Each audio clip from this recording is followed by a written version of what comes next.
Hi.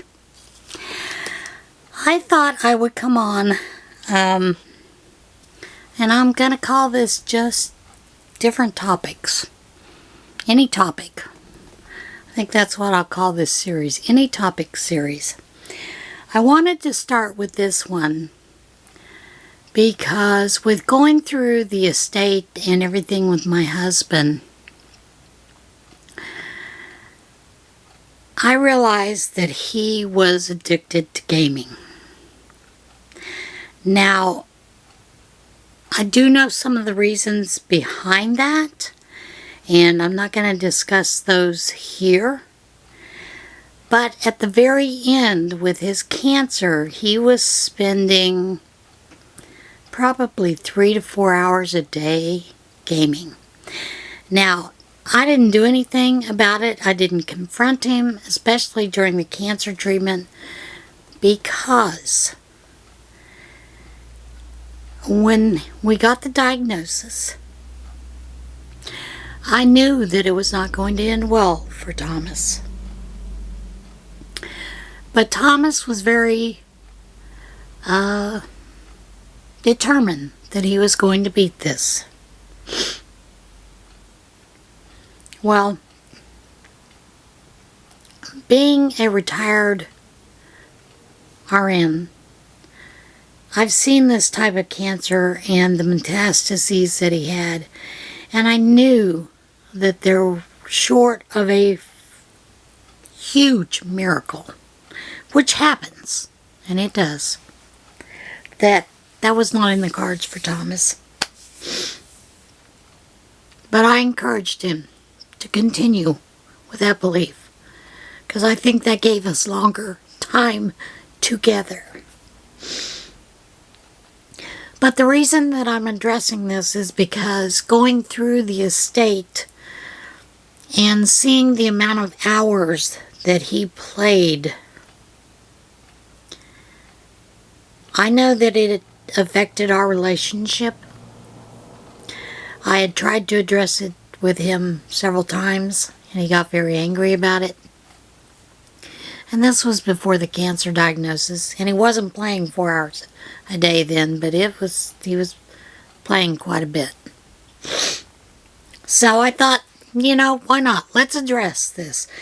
Is there such thing as gaming addiction? Yes, there is. And so those of you that have kids that you allow to game, you may want to keep a tab on that and look for some of the behavior things that you'll see or may see. And I'm not talking about, becoming a shooter or anything like that. But it will affect their daily relationships that they have with you as your family and with others. So, let's get into the meat of this. I did a little bit of research, because I love doing that stuff.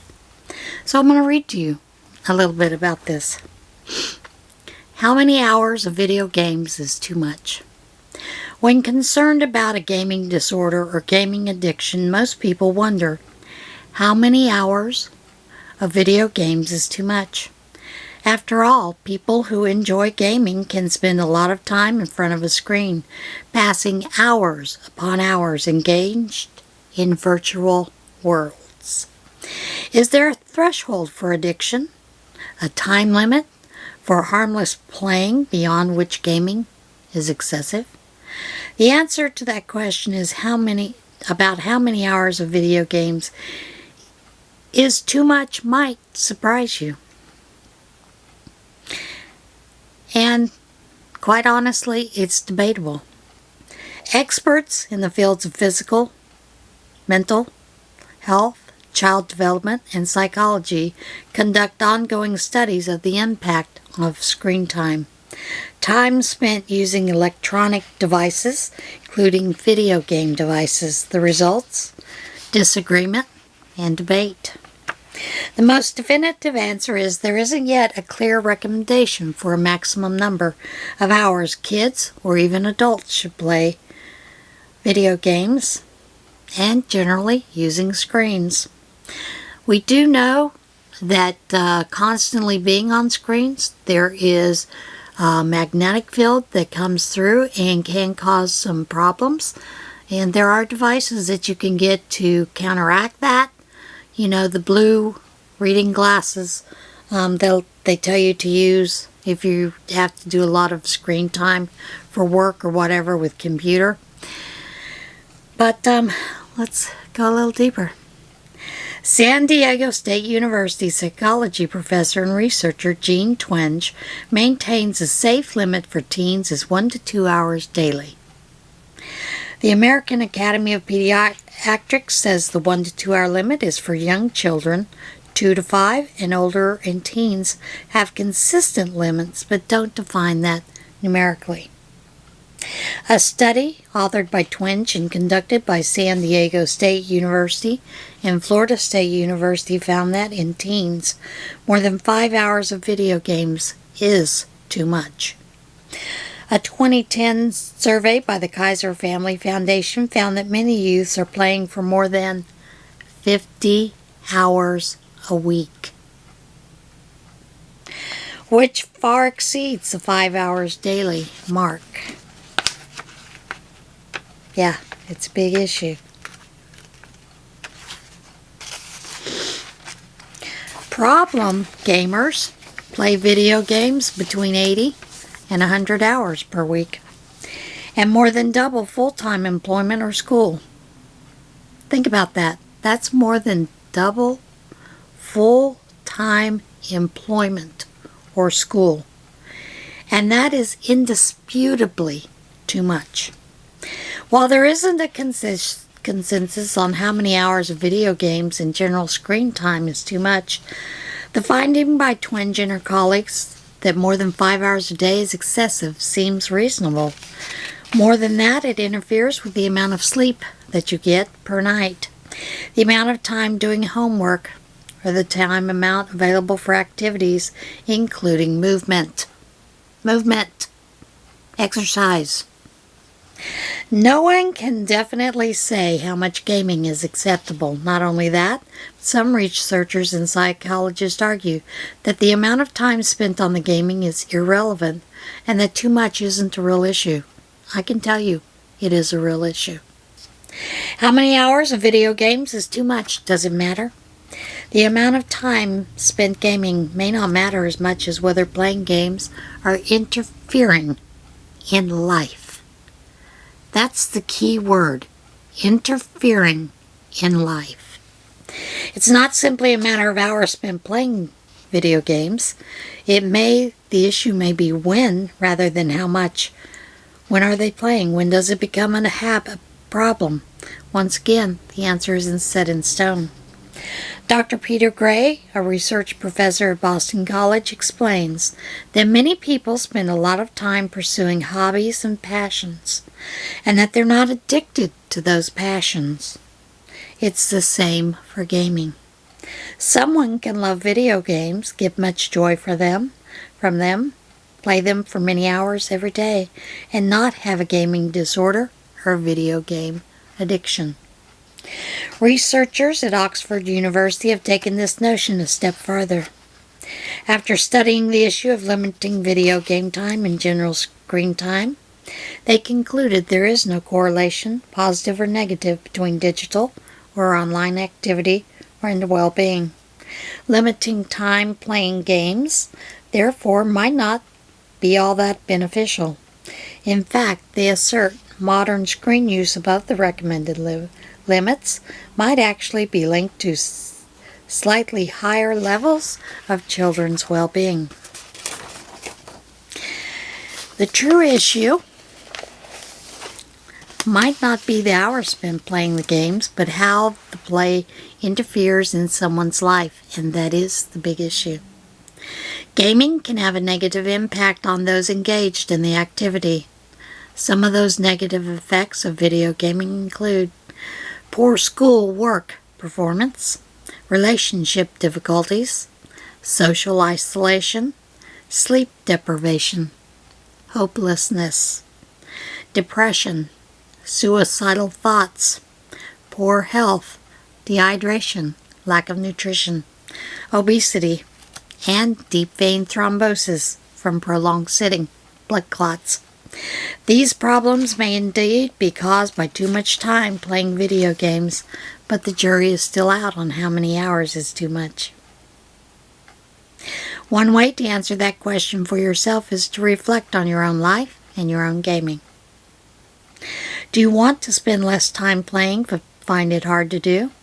Guess what? There's a group for that. When you play, do you feel relaxed and happy, or do you feel tense and stressed? Your answers will help you decide on how much time playing those video games is too much for you. Now we're going to get into some gaming addiction symptoms. How to know you're addicted. Perhaps you'll find this surprising. Excessive time spent gaming is not among gaming addiction symptoms. It isn't. While spending lots of time playing games isn't necessarily healthy and can contribute to gaming problems, including addiction, time spent gaming isn't a criteria for gaming disorder or addiction. According to a counselor and writer, Dr. Raphael Bocamazzo, there is a difference between someone who enthusiastically participates in a hobby in their free time and someone who compulsively engages in a behavior. Gaming addiction falls into the compulsive behavior category. You can't tell with certainty if you're addicted to gaming based on the amount of time you spend, but you can tell by the way you're playing is affecting you and the way you're living your life. Beyond this, you can determine if you have symptoms of gaming addictions in adults and adolescents. Important considerations in gaming addiction symptoms. A list of symptoms can be a useful tool in helping you determine if you're addicted to gaming. Before we get to that, though, it's important to put gaming addiction symptoms into context. Gaming is a behavior that becomes an addiction when it is all-consuming. The game takes up more and more of your time, and your performance in school or at work begins to decline. Hallmark symptoms of gaming addiction are impaired control over the activity. You can't control things like when you play, how often you play, how long you play, the intensity of your gaming, and other related factors. Increased amount of time spent gaming. How many hours of video games is too much? Escalation of gaming despite problems it causes. The continued gaming, even if you know it's causing problems, is one of the key signs of gaming addiction. Each of these signs can be helpful in identifying gaming addiction symptoms. When these are present, mental health professionals begin to consider symptoms. Online gaming addiction symptoms. The Diagnostic and Statistical Manual of Mental Disorders. Yeah, there is some. The Authority on Mental Illness, published by the American Psychiatric Association, has a section dedicated to conditions that are being researched for designation as a mental disorder. Internet gaming disorder is one such condition, and it already has a set of symptoms associated with it. There are 9 symptoms of gaming addiction. You might have an addiction if over a period of 12 months you experience 5 or more of these online gaming addiction symptoms. Preoccupation with gaming and games. Withdrawal symptoms when not playing. Development of tolerance or the need to spend longer amounts of time playing to get the same benefits and enjoyment. Unsuccessful tries to reduce participation in gaming. Loss of interest in previously enjoyed activities and hobbies. Sole focus is on gaming. Continued playing despite knowing there's a problem. Lying to others about the amount of time spent playing. Use of video games to escape or to get out of a negative mood. Loss of relationships, job, school performance, and or other once important aspects of life. If you're experiencing at least 5 of these symptoms and they're persistent, you might be addicted to gaming. You can also know if you're addicted by looking at the consequences of gaming. Gaming symptoms and consequences. A gaming addiction, as indicated by the above symptoms, can have dire consequences on someone's life. In addition to considering how many of the official symptoms, you have to consider, too, what problems you're facing because of gaming.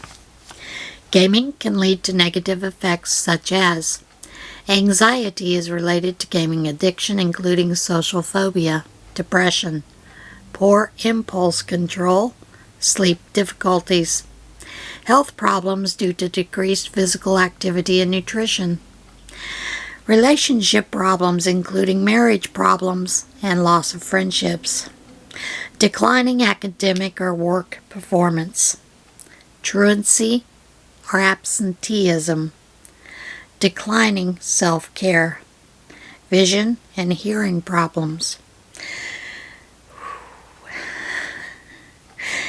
Knowing gaming addiction symptoms will help you determine if you're addicted. Look, too, at the negative effects of your gaming. If you're facing a lot of negative consequences but can't stop gaming, you might have a gaming problem.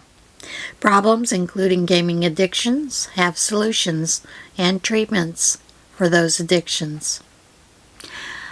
Now I'm going to read you an article about "My husband is addicted to gaming, and you're not alone." If you find yourself uttering the words, "My husband is addicted to gaming," know that you're not the only one. Gaming continues to grow in popularity. Alluring new games are produced on a constant basis, and boys who grew up playing video games and online gaming are becoming men. Some of them are becoming husbands with a gaming disorder. Yep, that was mine. What women sometimes don't realize is gaming addiction is increasingly becoming a problem. Up to 3.5% of gamers become addicted. A number that reaches into the millions, given that over 1 billion people play video games worldwide. So ladies, if you're upset that your husband is addicted to gaming, you're not alone. How do you know if your husband is truly addicted to gaming or is simply playing games too much? One of the keys lies in his behavior. How does he treat you? Does he ignore you when he's playing? Yes. Brush you off when you try to talk to him? Yes. Act emotionally detached from you? Yes. Abandon most, if not all, responsibilities both in the household and elsewhere, such as work? Mine was. He simply forgot to pay the bills. Become angry and accusatory when you try to talk to him about his gaming, telling you to quit nagging or that you don't understand. Now, he never did that with me. If these fit your husband's behavior and attitude, he likely has a gaming problem. While gaming addiction isn't yet a formal diagnosis, it's becoming increasingly accepted as a legitimate experience. When gaming takes over and disrupts lives, it has become an addiction. Pure and simple. Many women feel isolated, alone in the gaming problem that is happening beyond closed doors. Some feel that they must remain quiet and hide the video game addiction problem from the world. Often fear is involved. Fear of what others will think, fear of being blamed by others, fear of upsetting their husbands. Fear has a nasty habit of preventing people from taking action to improve their lives. And fear can keep you miserable. You might have some of these common emotions. Isolation from your husband as he lives with joy in his virtual game world while you live in the real world. Neglect, loneliness, hurt, confusion, and disappointment that your husband chooses games over you. Decreased self-esteem. Anger and resentment over shouldering all the responsibilities in your home. These feelings are natural responses to your husband's gaming behavior and lifestyle. Feelings, though, don't get you anywhere unless they're motivating action. You can do something about your own feelings and how you handle your husband's gaming. You can only control yourself. You can make choices and take action, but your husband's desire to change must come from within him. And there are things that you can do to talk about your husband. Communicate firmly with the emphasis on how you feel about his excessive video game playing. Be honest and frank in telling your husband how you feel about your relationship in gaming.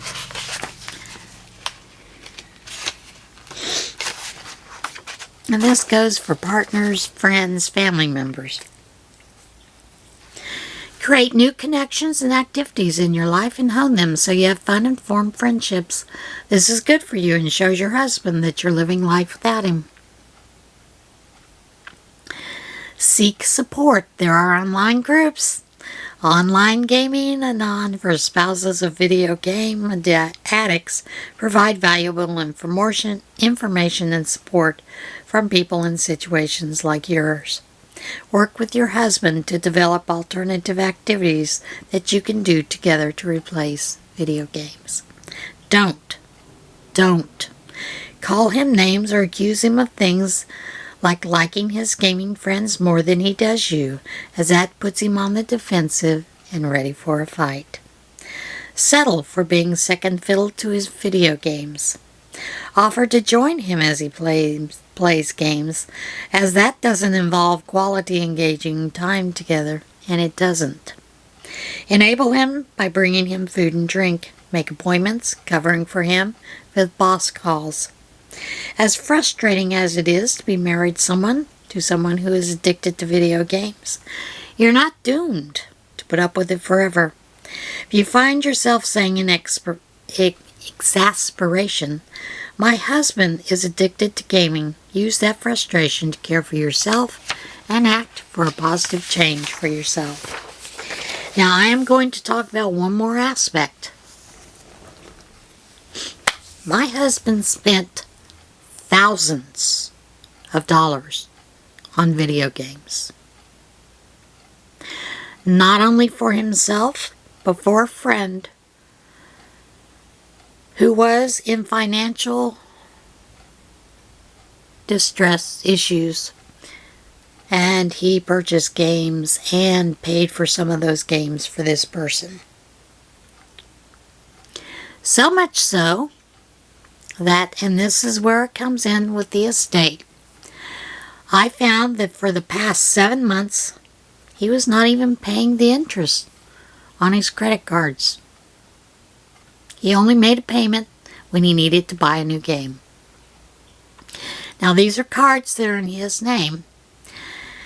And yes, legally I'm not responsible for them, but because I'm handling his estate, the estate is. So, we have gone through, we've looked, and I'm telling you he spent thousands.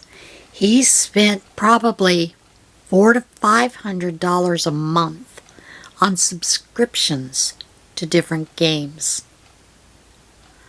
That is excessive. That is excessive.